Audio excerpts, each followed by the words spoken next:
สวัสดีทุกท่านทุกคนฮะเรื่องกองไปกินข้าวร่วมกันแซ่บๆมานี่แล้วก็ห้องบ่หลายอย่างครับแต่ว่าเน้นๆไปเบิ่ง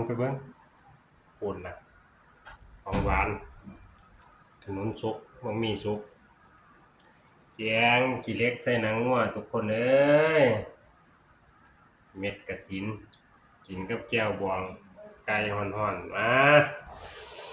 ไก่ย่างฮ้อนๆแซ่บๆนำกันน้ำลายไหลจนๆละบัด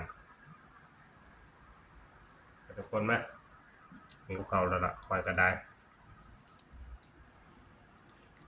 ตักจักบาทกันนะ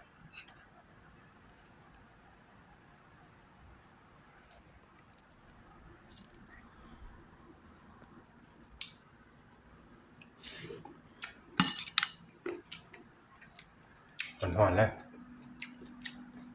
สุดยอดแกงขี้เหล็กใส่หนังงัวครับขี้เหล็กอ่อนๆนิ่มๆอะพูดนะขนาดตัวทุกคนมันคักๆเลยหนังเน้นๆเนี่ยจะบอกเขาไก่ย่างบ่มีสุกขนุนสุกนั่นแหละมาทุกคนมากินข้าวร่วมกันแซ่บๆทุกสมมันเดิมแล้วโรงสีเริ่มเปิดแล้ว ว้ายอย่าบอกว่าสุภาพเด้อเฮ็ดให้กินเด้สวัสดีค่ะพี่น้องมันยังมันบอกว่าสุภาพแม่อุตส่าห์เฮ็ดให้กินแม่ โรงสีสิเปิดแล้วโรงสีไงทุกคนกินข้าวร่วมกันคอมเมนต์กับส้มในได้ทุกคนว่าเป็นยังไงโอ้เม็ดกระถินเอาคนเต็มถุงอันนั้นเนาะ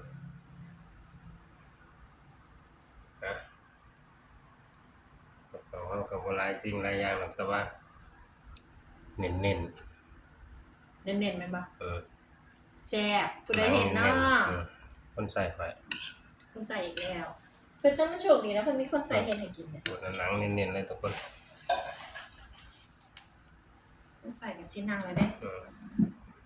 ขยับมาใส่ กินยับใส่แล้วมายับแซ่กะบ่แม่นสิเนี่ยอะไรก็ยาวก่อนเลย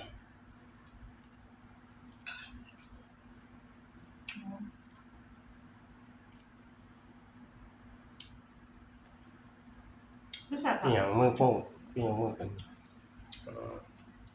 แซ่บอ๋อในวันมือโป้งอืมแซ่บอืม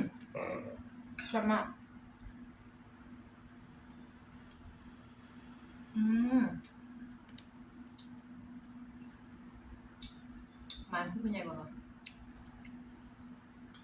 แซ่บเลย